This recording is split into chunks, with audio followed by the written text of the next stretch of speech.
due to political reason they are putting fingers. Today there is categorical answer from government.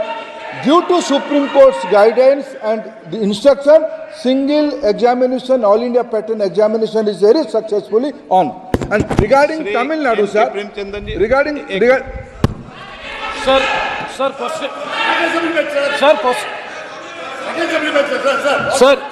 question number 16. Sir. No, how can it? Same question.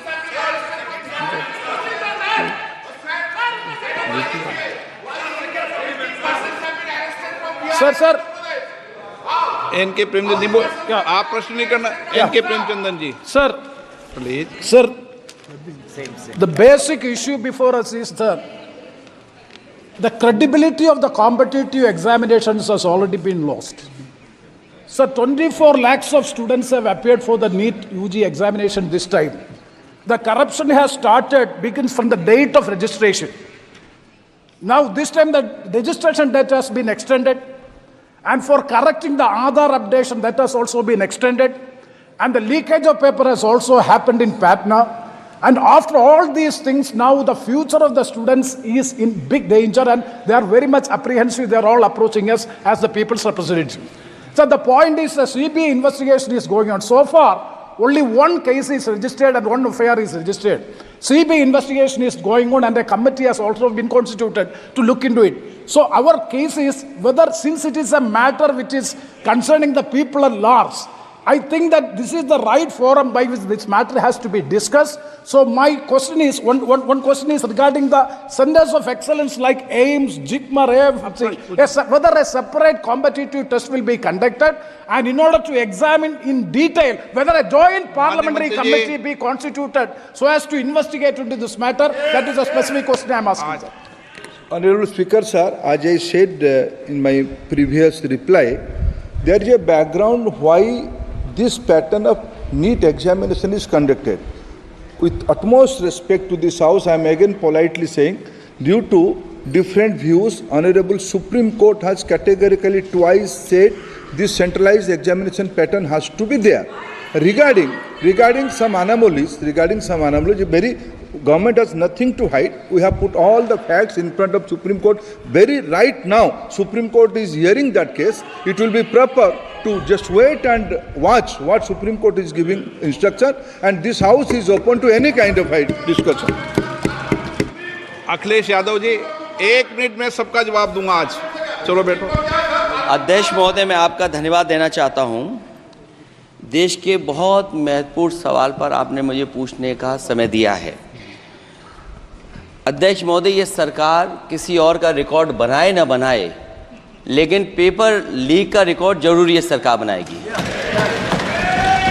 अध्यक्ष महोदय, मुझे इसके background में नहीं जाना है कि पूछें. अध्यक्ष महोदय, मुझे बैकग्राउंड में नहीं जाना है कि कब, कैसे, किस संस्था को बनाया गया है. पूरे देश के छात्र इस पे आंदोलित थे.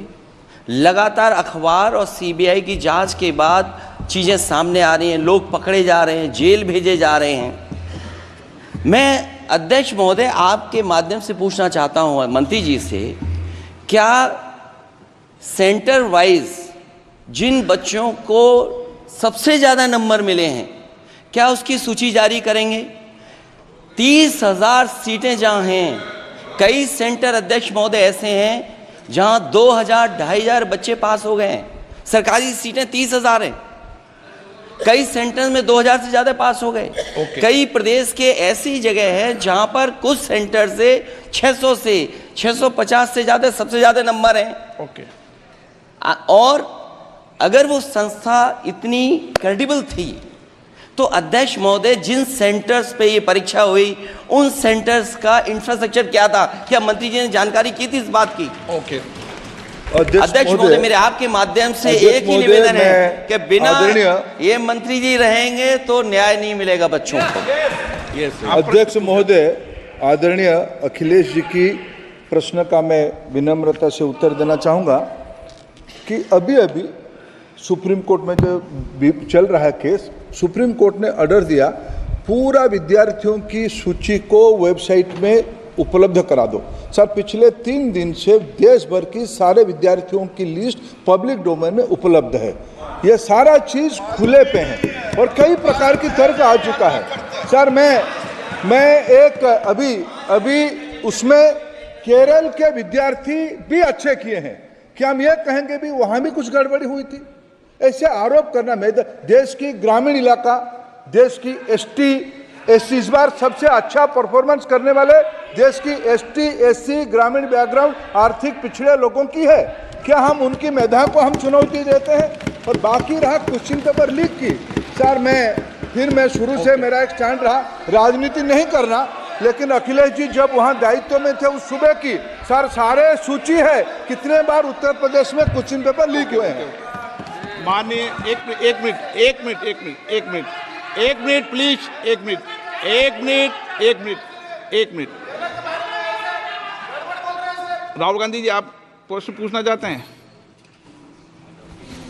Speaker sir, it's obvious to the whole country. It's obvious to the whole country that there is a very serious problem in our examination system. This is not just a question of NEET, it is in all the major examinations.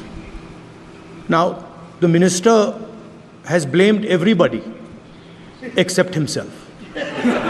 Right?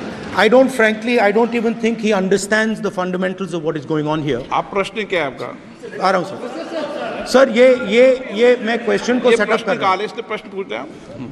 ये the issue is that there are millions of students in this country who are extremely concerned at what is going on and who are convinced that the Indian examination system is a fraud. That is what is at stake here. Millions of people believe that if you are rich and if you have money, you can buy the Indian examination system. And by the way, and this is the same feeling that the people in the opposition have. And that is why we are asking some very simple questions to Honorable Minister. Number one, as this is a systemic issue, what exactly are you doing to fix this issue at a systemic level? Yes. That's the first question. Okay, question में चल रहा है अभी। Please. अब मैं मंत्री जी, मैं एक बार बोल दूं इस बात पे? चलो मंत्री जी, आप शॉर्ट में जवाब दो, फिर मैं बोल ही देता हूं। आज आप शॉर्ट में जवाब देना। अध्यक्ष महोदय, मेरे जो शिक्षा है, मेरे जो संस्कार है, मेरे जो सामाजिक जीवन है, मेरे को मेरे राज्य की, मेरे सूबे की जनता की स्वीकृति मिली है। मैं किसी की, मेरे बौद्धिक और मेरे संस्कार की सर्टिफिकेट मेरे को सारी सदन में किसी से नहीं चाहिए। देश की प्रजातंत्र में चुन के मेरे नेता प्रधानमंत्री मोदी जी को प्रधानमंत्री की भूमिका दिया है। मैं उनकी निर्णय से यहाँ उत्तर दे रहा हूँ सदन को। बाकी ये कहना चिल्लाने से सच झूठ नहीं हो जाएगा साहब। ये जो कहा गया देश की अभी की एग्जामिनेशन सिस्टम रबिश है सर, इससे दुर्भाग्यजनक बयान देश की नेता प्रतिपक्ष का कुछ नहीं हो सकता है सर। मैं कठोर शब्द से इसको निंदा करता हूँ।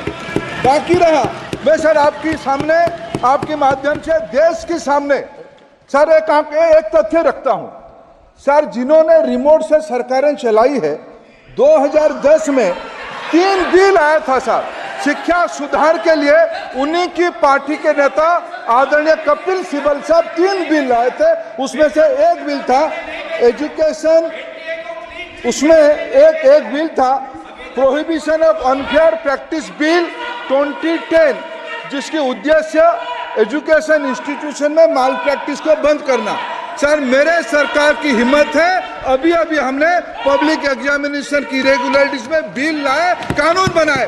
क्या मजबूरी था कांग्रेस पार्टी की, क्या मजबूरी था नेता प्रतिपक्ष की? उन्होंने उस बिल को उल्टा किया, किसके दबाव में उल्टा किया? क्या निजी मेडिकल कॉलेज की दबाव में, उनकी घूसखोरी की दबाव में उन्होंने उस बिल को उल्टा किया था? सच सुनने की सामने है। मैं किसी की विद्वता पे प्रश्न नहीं उठाता हूं, लेकिन सच 2010 में शिक्षा सुधार की बिल उन्हीं की सरकार ने लाया था, दबाव में उन्होंने उल्लेख किया, ये हमको प्रश्न पूछते हैं। एक मिनट सब, एक मिनट प्लीज, एक मिनट प्लीज, मैं सबको मौका दिया, सबको मौका दूंगा। एक मिनट माननीय सदस्य, प्लीज एक मिनट बैठिए। प्लीज बैठिए, आप पहली बार। हाँ, एक मिनट।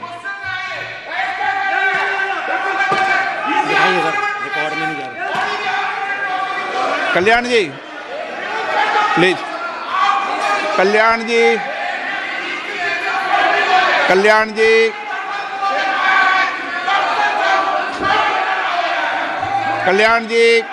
प्लीज, कल्याण प्लीज एक मिनट प्लीज, एक मिनट सबको मौका दूंगा, एक मिनट प्लीज, एक मिनट।